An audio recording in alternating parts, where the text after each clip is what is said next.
Friends, మీకు ఈ video నచ్చితే లైక్ చేయండి, సబ్స్క్రైబ్ చేయండి. దురంధర కడుపు నొప్పితో బాధపడుతూ ఉంటుంది, కేకలు పెడుతూ ఉంటుంది. ఏమైంది అంటే భావనమూర్తి రావడంతో కడుపు నొప్పిగా ఉందండి, భరించలేకపోతున్నాను అని బాధపడుతూ ఉంటుంది. ఈ లోపల నైని వాళ్ళందరూ కూడా ఏమైంది ఏమైంది అంటే హాల్లోకి వస్తారు.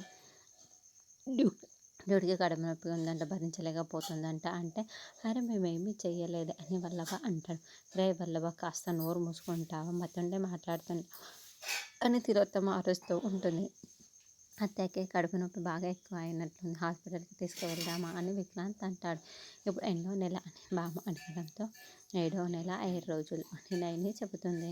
కొంతమందికి 7వ నెలలో నొప్పులు వస్తాయి, అప్పుడు డెలివరీ కూడా అవుతారు. కానీ 7వ నెలలో ఇలా 7 రోజులు పడిన తర్వాత డెలివరీ అయితే అప్పుడు పాపకి అని చెబుతూ ఉంటే ఏమవుతుంది అని సుమన అంటుంది.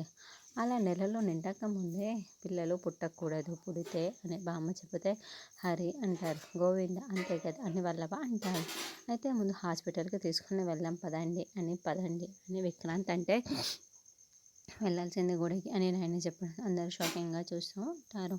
అత్తయ్య, మీరు ప్రాణగండం నుండి తప్పించుకోవాలి అన్నా, దురంధర పిన్ ఆరోగ్యం మెరుగుపడాలి అన్నా, బామ్మ వాళ్ళ మనవరాలు త్రినేత్రిని కలవాలన్నా మన గుడికే వెళ్ళాలి అని నైని చెప్తూ ఉంటుంది. ఈ సీరియల్ 2 రోజుల్లో ఫినిష్.